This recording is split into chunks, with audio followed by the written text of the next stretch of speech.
Machilipatnam NH 65 పక్కన కేవలం 13,000కే గజం. Sunny Sands gated villas KBP developers. మీ కాంపౌండ్స్ నుంచి కానీ ఘట్టమనేని కాంపౌండ్ నుంచి హీరోలే తప్ప హీరోయిన్ రారు, ఆ లేడీ ఆర్టిస్టులు ఎవరు రారు అనేటువంటిది ఒక అభిప్రాయం ఉంది సార్.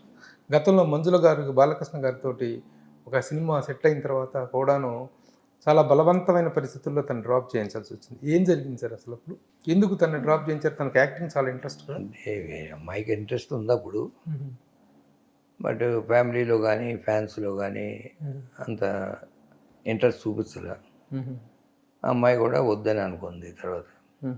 అంటే కొంచెం రెసిస్టెన్స్ ఉన్నప్పుడు ఇంతమందిని బాధ పెట్టడం ఎందుకు అని she has drop that idea. బాధ పెట్టేది ఉంది సార్. ఒక యాక్టర్గా తను రావాలనుకుంటున్నప్పుడు, తనకు ఇంట్రెస్ట్ ఉన్నప్పుడు, ఒక వారసులు అంటే నెపోటిజం అనేటువంటిది, వారసత్వం అనేటువంటిది మగవాళ్ళకే పరిమితమా, ఆడపిల్లకి కాదా అనేటువంటి ఒక విశాల దృక్పథంతో ఆలోచించిన అవసరం ఉంది కదా. మేము ఎంకరేజ్ చేయలేదు, డిస్కరేజ్ చేయలేదు. కృష్ణ గారు కానీ నేను కానీ. మా ఫ్యాన్స్లో అభిమానులు కొంత రెసిస్టెన్స్ వచ్చింది. రెసిస్టెన్స్ వచ్చినప్పుడు కొంత ఇంట్లో కూడా తర్జన భర్జన పడి వద్దని ఆపేసారు. అంతేగాని నిర్బంధం ఏం లేదు దాంట్లో. నిర్బంధం తను కూడా పరిస్థితిని అర్థం చేసుకొని డ్రాప్ అయ్యారు.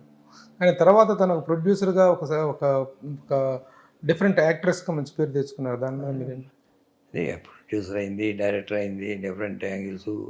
అంటే ఆ సినిమా అనే interest right from childhood. Krishna గారు ఎక్కడ షూటింగ్లో ఉంటే అక్కడికి వెళ్ళటం, లేకపోతే హాలిడేస్లో ఊటీ వెళ్ళటం, లేకపోతే మా సినిమాల్లోకి వెళ్ళటం. But anyhow she proved her self. Child ఆర్టిస్ట్గా 3-4 సినిమాలు చేసింది. దేవుడు చేసే మనుషుల్లోనే చేసింది అప్పట్లో. అప్పుడప్పుడు జీన్స్ ఉన్న షూటింగ్లో ఎప్పుడు వెళ్ళటం రావడం ఇవన్నీ ఉంటాయి. ఫిలిం ప్రొడక్షను, సినిమా అండర్ ప్రొడక్షన్లో మేము రీల్స్ రష్ చేసి చూసుకునే అలవాటు ఉండేది ఆ రోజు.